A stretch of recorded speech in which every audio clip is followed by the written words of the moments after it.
صحت اور بیماری انسانی زندگی کے ساتھ ساتھ ہیں. انسان کی زندگی کے کوئی بھی 2 دن ایک جیسے نہیں ہوتے. آج اگر انسان خوش ہے تو کل اداس ہوگا. اگر آج وہ اپنے جسم میں قوت محسوس کر رہا ہے تو کل بیمار ہو سکتا ہے. انسان کے اوپر دن میں بھی کئی بار مختلف طرح کی کیفیات گزرتی ہیں. کبھی انسان روحانی طور پر، جذباتی طور پر بیمار ہوتا ہے اور کبھی انسان جسمانی طور پر بیمار ہو جاتا ہے. بیماری کی کیفیت صحت کی کیفیت سے مختلف ہوتی ہے اور ہر انسان اس کو محسوس کر سکتا ہے. ایسی صورت میں انسان کو دوا کے ساتھ ساتھ اللہ سبحانہ وتعالیٰ کی طرف رجوع کرنا چاہیے اور اپنے لیے خوب خوب دعائیں کرنی چاہیے. بعض اوقات بیمار خود اپنے لیے دعا نہیں کر سکتا تو بیمار کی عیادت کرنے والے اور بیمار کو دیکھنے والے، اس کے دوست، رشتہ دار، عزیز، اقربا اور ایون ہسپتال کا عملہ مریض کے لیے ایسی دعائیں پڑھ سکتا ہے جو اس کے لیے شفا یابی کا ذریعہ ہو سکتی ہیں. تو بات یہ ہے کہ انسان ہر حال میں اپنے رب کا محتاج ہے اور اسے اپنی ہر ضرورت کے لیے اپنے رب کی طرف رجوع کرنا چاہیے، اور خصوصاً قبولیت کے مواقع پر رات کا پچھلا پہر اس کے لیے بہت مناسب ہے. جب اللہ سبحانہ تعالیٰ بندوں کو پکارتے ہیں کہ ہے کوئی جو مجھ سے دعا کرے تو میں اس کی دعا قبول کر لوں، ہے کوئی جو مجھ سے سوال کرے تو میں اس کو جواب دوں، ہے کوئی جو مجھ سے استغفار کرے تو میں اس کو بخش دوں. تو جب انسان بیمار ہو اور خصوصاً اگر ایسی بیماری کا شکار ہو کہ جس میں بظاہر شفا کی کوئی امید نہ ہو تو اسے اور بھی زیادہ خشوع و خضوع کے ساتھ اور ایسے اوقات میں اللہ تعالیٰ کی طرف رجوع کرنا چاہیے کہ جلد از جلد صحت یابی ہو سکے. اور اس سلسلے میں کبھی بھی انسان کو اللہ تعالیٰ سے مایوس نہیں ہونا چاہیے. پھر یہ بات یاد رہے کہ جب انسان دعا کرے تو اس سے پہلے اللہ سبحانہ وتعالیٰ کی تعریف کے کلمات کہنا نہ بھولے. تو آئیے آج ہم آپ کو دعا کرنے سے پہلے کچھ نئے کلمات بتائیں گے جو اللہ سبحانہ وتعالیٰ کی حمد و ثنا پر مبنی ہے. ربنا لک الحمد ملء السماوات والارض وملء ما شئت من شيء بعد اهل الثناء والمجد احق ما قال العبد وكلنا لك عبد اللهم لا مانع لما اعطيت ولا معطي لما منعت ولا ينفع ذا الجد منك الجد. اے ہمارے رب، تمام تعریفیں تیرے ہی لیے ہیں جن سے آسمان اور زمین بھر جائیں اور اس کے بعد جو تو چاہے وہ بھی اس سے بھر جائے. تو ہی تعریف اور بزرگی کے لائق ہے. بندے جو کہتے ہیں تو ان کا سب سے زیادہ حقدار تو ہے اور ہم سب تیرے بندے ہیں. اے اللہ، جسے تو عطا کرنا چاہے اس سے کوئی روک نہیں سکتا اور جسے تو نہ دینا چاہے اسے کوئی دے نہیں سکتا، اور کسی مرتبے والے کی بزرگی تیرے سامنے کوئی فائدہ نہیں دے سکتی. یعنی اللہ سبحانہ وتعالیٰ کے علاوہ کوئی بھی اور ایسا نہیں ہو سکتا جو انسان کی مشکل کو آسان کر سکے. تو آئیے اس کے ساتھ ہم دیکھتے ہیں کہ بیماری کے اسباب کیا ہوتے ہیں، بیماریاں کیوں آتی ہیں. سب سے پہلی بات تو یہ کہ بیماری اللہ کے اذن سے آتی ہے. جب تک اللہ سبحانہ وتعالیٰ کا اذن نہ ہو انسان پر کوئی کسی قسم کی مشکل آ نہیں سکتی. قرآن مجید میں آتا ہے ما اصاب من مصیبت الا باذن اللہ. جو بھی مصیبت آتی ہے وہ اللہ کے اذن سے آتی ہے اور وہ تقدیر کا حصہ ہوتی ہے، اور اس میں اللہ سبحانہ وتعالیٰ کی حکمت اور مشیت کار فرما ہوتی ہے. اور وہ کیا ہو سکتی ہے؟ مثلاً اللہ تعالیٰ کسی بندے کے ساتھ بھلائی کا ارادہ کرتے ہیں، اس کے گناہ معاف کرنا چاہتے ہیں، اس کو کسی خاص چیز کی سمجھ دینا چاہتے ہیں تو اسے تکلیف میں مبتلا کر دیتے ہیں. کیونکہ بعض اوقات انسان زندگی میں اتنا مصروف ہوتا ہے اپنے روزانہ کے روٹین کے کاموں میں کہ وہ ٹھہر کر، رک کر، خاموشی کے ساتھ وقفہ لیے بغیر کوئی ایسی بات سوچتا نہیں کہ جو اسے سوچنی چاہیے، جو اللہ تعالیٰ چاہتے ہیں کہ وہ سوچے. تو جب انسان بیمار ہو جاتا ہے تو ایک اور کنڈیشن میں آ جاتا ہے، وہ آرام کی کیفیت میں آ جاتا ہے. ایسی صورت میں انسان کو وہ باتیں بھی سوچنے کا موقع مل جاتا ہے جو عام طور پر وہ نہیں سوچتا. پھر اسی طرح ہمیں ہمارا دین یہ بھی بتاتا ہے کہ بعض اوقات انسان پر بیماری یا کوئی بھی تکلیف اس کے اپنے ہاتھوں کی کمائی سے آتی ہے، یعنی اس کا اپنا کوئی گناہ یا قصور ہوتا ہے جس کی بنا پر اسے وہ تکلیف پہنچتی ہے. قرآن مجید میں آتا ہے وَمَا أَصَابَكُم مِّن مُّصِيبَةٍ فَبِمَا كَسَبَتْ أَيْدِيكُمْ وَيَعْفُو عَن كَثِيرٍ. اور تمہیں جو بھی مصیبت پہنچی تو وہ اس وجہ سے ہے جو تمہارے ہاتھوں نے کمایا، اور وہ بہت سی چیزوں سے درگزر کر جاتا ہے. اسی طرح بعض اوقات انسان کی بیماریاں اس کے کسی گناہ کا نتیجہ ہوتی ہیں۔ عمر رضی اللہ عنہ نے جب عباس رضی اللہ عنہ سے بارش کی دعا کرنے کے لیے کہا تو انہوں نے کہا، اے اللہ، بے شک مصیبتیں گناہوں کی وجہ سے ہی نازل ہوتی ہیں اور انہیں صرف توبہ ہٹا سکتی ہے۔ پھر اسی طرح ایک اور روایت میں آتا ہے، رسول اللہ صلی اللہ علیہ وسلم نے فرمایا، جب بھی کسی رگ یا آنکھ کو نقصان پہنچتا ہے تو وہ کسی نہ کسی گناہ کی وجہ سے ہوتا ہے،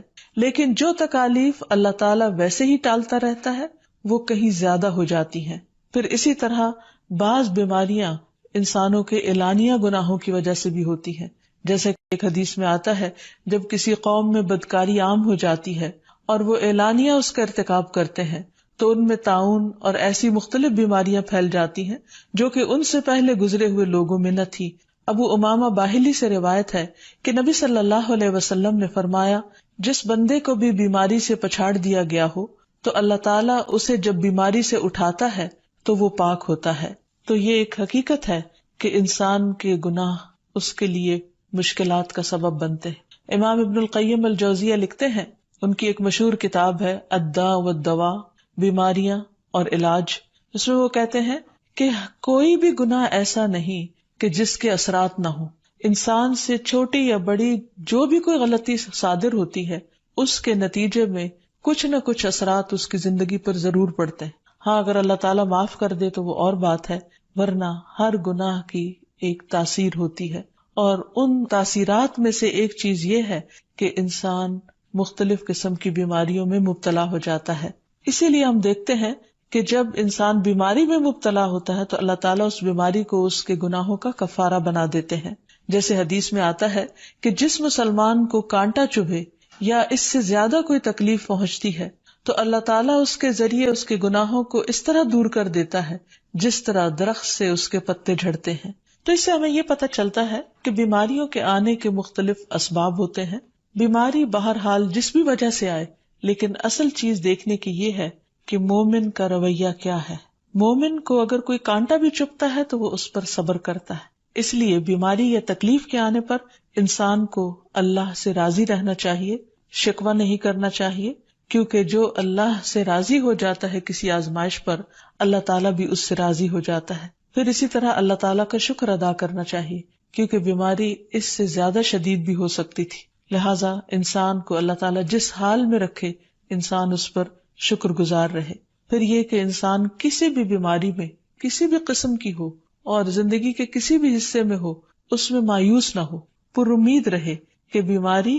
دور ہو جائے گی۔ پھر اسی طرح اگر بیماری طول پکڑ جائے تو انسان کو گھبرانا نہیں چاہیے، کیونکہ ہر گزرنے والا لمحہ انسان کے درجات میں اضافے کا سبب بنتا ہے اور اس کے گناہ مسلسل جھڑتے چلے جاتے ہیں حتیٰ کہ انسان بالکل پاک صاف ہو جاتا ہے۔ پھر اسی طرح انسان کو بیماری کی حالت میں دوسروں سے شکوے شکایات نہیں کرنی چاہیے، کیونکہ بیماری اللہ کے اذن سے آتی ہے، اور جب انسان ہر ایک کے آگے رونے لگتا ہے تو گویا وہ اللہ تعالیٰ کا شکوہ کر رہا ہوتا ہے، جو چیز اللہ تعالیٰ کو پسند نہیں۔ پھر اسی طرح منہ سے برے الفاظ نہیں نکالنے چاہیے، بیماریوں کو کوسنا نہیں چاہیے، اور پھر ایسے الفاظ نہیں ادا کرنے چاہیے کہ مجھے لگتا ہے کہ اس بیماری میں میری زندگی چلی جائے گی، یا یہ کہ کسی مریض کی عیادت کے لیے جا کر اس کو اس قسم کی بات نہیں کرنی چاہیے، خواہ کتنی ہی خطرناک بیماری کیوں نہ ہو، ہمیشہ اسے امید دلانے چاہیے، کیونکہ مایوسی کے الفاظ اور برے بھلے اور منفی قسم کی باتیں اللہ تعالیٰ کو پسند نہیں، اور انسان ویسے بھی جیسے سوچتا ہے پھر اس کے ایکشن اس کے مطابق ہونے لگتے ہیں۔ اب یہ ہے کہ انسان بیماری میں دوا ضرور کرے، کیونکہ حدیث میں آتا ہے کہ اللہ تعالیٰ نے کوئی بیماری ایسی نہیں اتاری جس کے لیے دوا نہ اتاری ہو۔ ہاں، جسے معلوم ہو اسے معلوم ہوتا ہے، اور جسے نہیں معلوم ہوتا اسے نہیں معلوم ہوتا۔ بعض اوقات اللہ تعالیٰ ڈاکٹر کے دل میں ڈال دیتا ہے اور اس کا علاج اس کو سمجھ میں آ جاتا ہے، اور بعض اوقات وہ بیماری لا علاج ہوتی ہے، حالانکہ اس کا علاج موجود ہوتا ہے مگر کسی کو بھی علاج سمجھ میں نہیں آتا۔ بہرحال نوعیت کچھ بھی ہو تو علاج ضرور کراتے رہنا چاہیے، اور کبھی مایوس نہیں ہونا چاہیے کہ اس بیماری کا علاج ہو نہیں سکتا، نہیں، ایک کے بعد ایک کوشش انسان کرتا رہے، اور جب اللہ کا اذن ہوگا بیماری دور ہو جائے گی۔ اور اس کے ساتھ ساتھ انسان یہ بھی یقین رکھے کہ شفا اللہ کے ہاتھ میں ہے، کسی ڈاکٹر کے ہاتھ میں نہیں، کسی انسان کے ہاتھ میں نہیں، کیونکہ جب تک اللہ کا اذن نہ ہو شفا نہیں ہو سکتی، خواہ کوئی کتنا بھی بڑا ڈاکٹر کیوں نہ ہو۔ اسی لیے نبی صلی اللہ علیہ وسلم کی دعاؤں کے آخر میں آتا ہے کہ لا شفا الا شفاؤک، کوئی شفا نہیں مگر تیری ہی شفا، یعنی جو اللہ سبحانہ وتعالی اپنے بندے کو شفا عطا کرے۔ پھر اسی طرح یہ ہے کہ حضرت ابراہیم علیہ السلام نے اللہ سبحانہ وتعالی کے بارے میں فرمایا تھا کہ وَإِذَا مَرِضْتُ فَهُوَ يَشْفِينِ، کہ جب میں بیمار ہوتا ہوں تو وہی مجھے شفا دیتا ہے، یعنی اللہ تعالیٰ ہی اس بیماری کو دور کرتا ہے۔ اسی طرح ایک اور روایت سے بھی پتہ چلتا ہے کہ شفا دراصل اللہ سبحانہ وتعالی کے ہاتھ میں ہے۔ حضرت عائشہ سے مروی ہے کہ رسول اللہ صلی اللہ علیہ وسلم دم کیا کرتے تھے اور یہ دعا پڑھتے تھے، امسح البأس رب الناس بیدک الشفاء لا یکشف الکرب الا انت، اے لوگوں کے رب تکلیف کو دور کر دے، تیرے ہی ہاتھ میں شفا ہے، تیرے سوا اس کو دور کرنے والا اور کوئی بھی نہیں۔ پھر اسی طرح انسان جب کسی بیمار کی عیادت کے لیے جائے تو اس پر بھی دعا پڑھے اور اس کے لیے دعا کرے۔ رسول اللہ صلی اللہ علیہ وسلم نے فرمایا، جو مسلمان کسی ایسے بیمار کی عیادت کے لیے اس کے پاس آئے جس کی موت کا وقت قریب نہ آیا ہو اور 7 مرتبہ یہ پڑھے، اسأل اللہ العظیم رب العرش العظیم ان یشفی فلانا من وجعہ، میں اس عظمت والے اللہ سے سوال کرتا ہوں جو عرش عظیم کا رب ہے کہ فلاں کو اس کی تکلیف سے شفا عطا فرمائے، تو اللہ عز و جل اسے شفا عطا فرما دیتا ہے۔ اور پھر ہم دیکھتے ہیں کہ تمام انبیاء اپنی بیماریوں میں، تکلیفوں میں اللہ تعالیٰ کو پکارتے تھے، جیسا کہ ایوب علیہ السلام کی دعا قرآن مجید میں آتی ہے۔ اور ایوب جب اس نے اپنے رب کو پکارا کہ بے شک مجھے تکلیف پہنچی ہے اور تو رحم کرنے والوں میں سب سے زیادہ رحم کرنے والا ہے، تو ہم نے اس کی دعا قبول کر لی، بس اسے جو بھی تکلیف تھی اسے دور کر دیا اور اسے اس کے گھر والے اور ان کے ساتھ ان کی مثل اور عطا کر دیے اپنے پاس سے رحمت کے لیے اور ان لوگوں کی یاد دہانی کے لیے جو عبادت کرنے والے ہیں۔ اسی طرح رسول اللہ صلی اللہ علیہ وسلم نے ایک اور موقع پر ایک صحابی عثمان بن ابی عاص الثقفی کو ایک دعا سکھائی۔ جب وہ نبی صلی اللہ علیہ وسلم کے پاس حاضر ہوئے، وہ کہتے ہیں مجھے اتنی تکلیف تھی کہ قریب تھا کہ وہ مجھے ہلاک کر دیتی، تو نبی صلی اللہ علیہ وسلم نے مجھے فرمایا، اس درد کی جگہ پر اپنا دایاں ہاتھ رکھو اور 7 مرتبہ کہو، بسم اللہ اعوذ بعزت اللہ وقدرتہ من شر ما اجد واحاذر، اللہ کے نام کے ساتھ میں پناہ مانگتا ہوں اللہ کی عزت کی اور اس کی قدرت کی اس شر سے جو میں محسوس کرتا ہوں، یعنی اس تکلیف سے بچنے کے لیے جو مجھے محسوس ہو رہی ہے اور جس سے میں خوف محسوس کرتا ہوں۔ عثمان کہتے ہیں کہ جب میں نے یہ پڑھا تو اللہ سبحانہ وتعالیٰ نے مجھے شفا عطا کر دی۔ پھر اسی طرح ہر بیماری سے شفا کی دعا نبی صلی اللہ علیہ وسلم نے سکھائی۔ عبداللہ بن عباس سے مروی ہے کہ نبی اکرم صلی اللہ علیہ وسلم نے فرمایا، جب کوئی شخص کسی ایسے مریض کی عیادت کرے جس کی موت کا وقت ابھی قریب نہ آیا ہو اور اس کے پاس 7 مرتبہ یہ دعا پڑھے، اسأل اللہ العظیم رب العرش العظیم ان یشفیک، میں عظمت والے اللہ جو عرش عظیم کا رب ہے اس سے دعا کرتا ہوں کہ وہ تمہیں شفا عطا کرے، تو اللہ تعالیٰ اسے اس مرض سے شفا عطا کر دے گا۔ پھر اسی طرح نبی صلی اللہ علیہ وسلم اگر کسی کو کوئی پھوڑا پھنسی ہوتی تو اپنے لعاب دہن کے ساتھ زمین کی مٹی تھوڑی سی لے کر اس درد تکلیف والی جگہ پر لگاتے تو اس سے بھی شفا ہوتی۔ حضرت عائشہ کہتی ہیں کہ جب کسی انسان کے عضو میں کوئی تکلیف ہوتی، پھوڑا یا زخم ہوتا، تو نبی صلی اللہ علیہ وسلم اپنی انگلی اس طرح رکھتے، اور سفیان جو راوی ہیں انہوں نے اپنی شہادت کی انگلی زمین پر رکھی، پھر اسے اٹھا کر فرمایا، بسم اللہ تربت اردنا بریقت بعدنا لیشفى به سقیمنا باذن ربنا، اللہ کے نام کے ساتھ ہماری زمین کی مٹی ہمارے رب کے حکم سے ہم میں سے بعض کے تھوک کے ساتھ ہمارے بیمار کو شفا دی جائے۔ یعنی لعاب دہن کا اپنا ایک اثر ہوتا ہے، اور لعاب دہن جو ہے ایک طرح سے دوا کا کام کرتا ہے، اور اللہ کا نام لے کر جب لعاب دہن لگایا جائے تو شفا ہوتی ہے۔ جیسے کہ ایک اور موقع پر نبی صلی اللہ علیہ وسلم نے ایک جلے ہوئے مریض کے اوپر یہی دعا پڑھ کر لعاب دہن لگایا تو اللہ تعالیٰ نے اس مریض کو شفا یاب کر دیا، اور وہ دعا تھی، اذہب البأس رب الناس واشف انت الشافی لا شفاء الا شفاؤک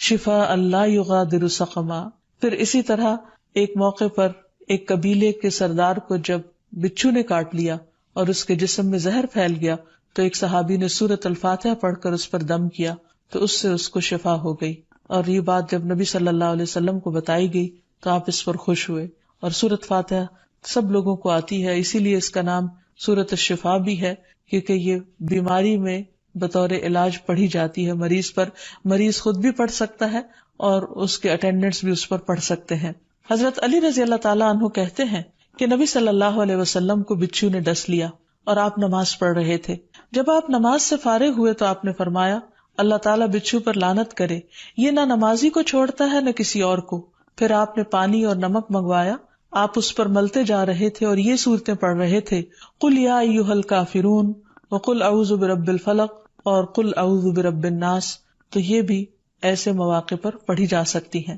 پھر اسی طرح یہ ہے کہ اگر کسی بھی دوا یا دعا سے مریض صحت یاب نہ ہو رہا ہو، اس کی تکلیف کم نہ ہو رہی ہو، تو بھی موت نہیں مانگنی چاہیے، کیونکہ مومن کے لیے زندگی ایک بہت بڑی نعمت ہے۔ وہ جس بھی حال میں گزرے، بہرحال وہ اسے آخرت کمانے کا ذریعہ بنا سکتا ہے۔ یعنی اگر وہ تکلیف میں اس کی زندگی گزر رہی ہے اور اس پر وہ صبر کر رہا ہے اور اللہ کو یاد کر رہا ہے، تو اس کے بے پناہ درجات بلند ہونے کا ذریعہ ہے۔ یعنی یہ بیماری اس کے لیے بلندی درجات کا ذریعہ بن جاتی ہے۔ اس لیے کبھی بھی موت نہیں مانگنی چاہیے۔ ہاں، اگر تکلیف حد سے بڑھ جائے تو انسان یہ دعا مانگ سکتا ہے، اللہم احینی ما کانت الحیات خیرا لی وتوفنی اذا کانت الوفات خیرا لی۔ اے اللہ، جب تک میرے لیے زندگی بہتر ہو مجھے زندہ رکھ، اور جب میرے لیے وفات بہتر ہو تو مجھے وفات دے دے۔ تو اللہ تعالیٰ سے دعا ہے کہ اللہ تعالیٰ تمام بیماروں کو صحت اور شفا عطا فرمائے، اور ہمیں بیماری اور آزمائش کے موقع پر اپنی طرف رجوع کرنے کی توفیق دے، اور ہر طرح کے شرک اور ایسے کاموں سے بچائے جو اس کو ناراض کرنے والے۔ وآخر دعوانا ان الحمد للہ رب العالمین۔ السلام علیکم ورحمۃ اللہ وبرکاتہ۔